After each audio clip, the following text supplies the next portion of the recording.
My dear students, अस्सलाम वालेकुम। हमारा बैक्टीरियोलॉजी का यूनिट ख़त्म हो गया। आज से हम फंगी पढ़ेंगे। स्टडी ऑफ फंगी को माइकोलॉजी कहते हैं। आज हम कुछ बेसिक माइकोलॉजी पढ़ेंगे। इसके साथ ही हम fungi causing cutaneous and subcutaneous mycosis को भी ब्रीफली डिस्कस करेंगे। ये लफ्ज़ फंगी, इसको आप फंजाई या फंगाई भी प्रोनाउंस कर सकते हैं, लेकिन बेहतर यही होगा फंगी। क्योंकि हम पहले बैक्टीरियोलॉजी पढ़ चुके हैं और आप बैक्टीरिया से अच्छी तरह वाकिफ़ हैं, तो हम पहले बैक्टीरिया और फंगी के फ़र्क को डिस्कस करते हैं और इससे आपको फंगी समझने में आसानी होगी। बैक्टीरिया प्रोकैरियोटिक होते हैं जबकि फंगी यूकैरियोटिक होते हैं, और चूंकि वो यूकैरियोटिक होते हैं इसलिए उनमें माइटोकॉन्ड्रिया और एंडोप्लाज्मिक रेटिकुलम भी मौजूद होता है। ह्यूमन सेल की तरह फंगी की सेल मेम्ब्रेन में भी स्टीरोल्स होते हैं, जबकि बैक्टीरिया में ऐसा नहीं होता। एक और फीचर जो फंगी में बाकी सबसे मुनफरिद है वो ये है कि फंगल सेल वॉल काइटिन से बनी होती है, जैसे कि बैक्टीरियल सेल वॉल पेप्टिडोग्लाइकेन से बनी होती है। Basic mycology. Fungi are eukaryotic organisms that exist in two basic forms, yeast and molds. Fungi या तो ईस्ट की फॉर्म में होते हैं या फिर मोल्ड्स की फॉर्म में। आपने दोनों ही फॉर्म देखी हैं। ईस्ट जिसे खमीर कहते हैं, ये ब्रेड बनाने में इस्तेमाल होते हैं, और मोल्ड्स जिसे आपने फफूंद की शक्ल में इन्हीं ब्रेड्स के ख़राब होने पर देखा होगा। Yeast are single cells, whereas molds consist of long filaments of cells called hyphae. Yeast unicellular होते हैं जबकि मोल्ड्स में फिलामेंट की शक्ल में सेल होते हैं जिन्हें हाइफी कहते हैं। Yeast produced by budding, a process in which the daughter cells are unequal in size, whereas molds produced by cell division, in which the daughter cells are equal in size. इस budding से produce होते हैं जबकि moulds में cell division होती है और नतीजतन सब डॉटर सेल्स एक साइज के होते हैं। Dimorphism. Some fungi are dimorphic, that is they can exist either as yeast or molds depending on the temperature. कुछ फंगी डाइमॉर्फिक होते हैं, मतलब ये कि वो अपने माहौल के दर्जा हरारत के हिसाब से ईस्ट या मोल्ड्स में किसी एक में तब्दील हो सकते हैं। At room temperature, for example 25 degree centigrade, dimorphic fungi are moulds, whereas at body temperature they are yeast. मिसाल के तौर पर अगर रूम टेम्परेचर 25 डिग्री सेंटीग्रेड हो तो डाइमॉर्फिक फंगी मोल्ड्स की शक्ल में मौजूद होते हैं, और वही फिर बॉडी टेम्परेचर यानी 30 डिग्री सेल्सियस पर ईस्ट की शक्ल में तब्दील हो जाते हैं। Chitin. The fungal cell wall consist primarily of chitin, while the bacterial cell wall is made of peptidoglycan.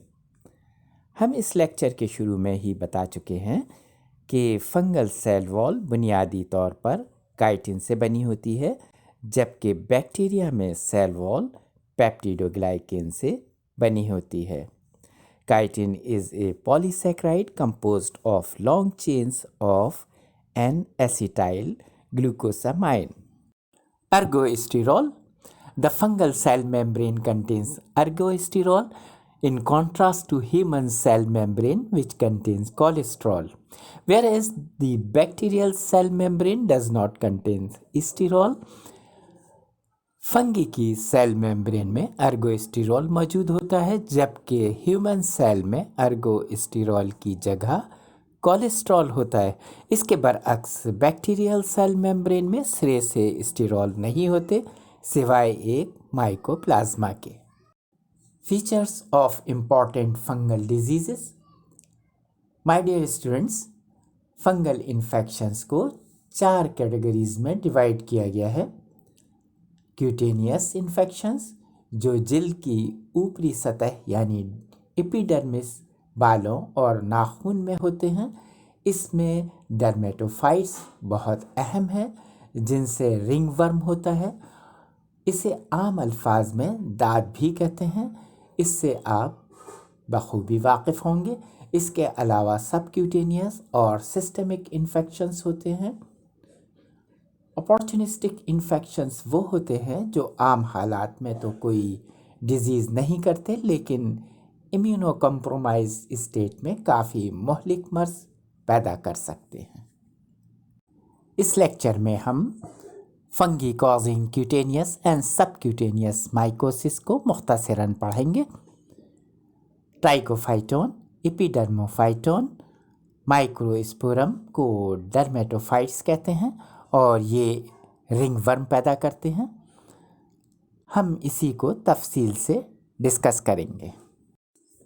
Dermatophytes, it includes trichophyton, microsporum and epidermophyton series. These fungi are molds that use keratin as a nutritional source.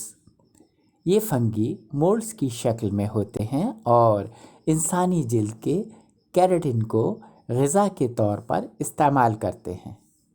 Not dimorphic. Habitat of most dermatophytes that cause human disease is human skin, with the exception of Mycosporum canis, which infect dogs and cats also. वो dermatophytes जो इंसानों में बीमारी पैदा करते हैं, उनका मस्कन भी इंसानी जिल्द ही होता है, सिवाय एक माइकोस्पोरम कैनिस के, जो इंसानों के साथ साथ बिल्ली कुत्तों में भी इन्फेक्शन करता है। डिजीज़ेस। डर्मेटोफाइट्स जिस्म के मुख्तलिफ हिस्सों को मुतासिर करते हैं और इसी की बिना पर इनसे पैदा होने वाली बीमारियों के नाम रखे गए हैं। जैसे सर पर अगर दाद हो तो उसे टीनिया कैपिटिस कहते हैं, जांघों में हो तो टीनिया क्रूरिस और पैरों में हो तो उसे टीनिया पेडिस कहते हैं। इन सब को इज्तिमाई तौर पर डर्मेटोफाइटोसिस कहते हैं। Transmission, direct contact with skin scales. Pathogenesis, these fungi grows only in superficial keratinized layer of skin and do not invade underlying tissues. ये फंगी सिर्फ एपिडर्मिस की हद तक महदूद होते हैं और डीपर टिश्यूज़ में इन्वेड नहीं करते।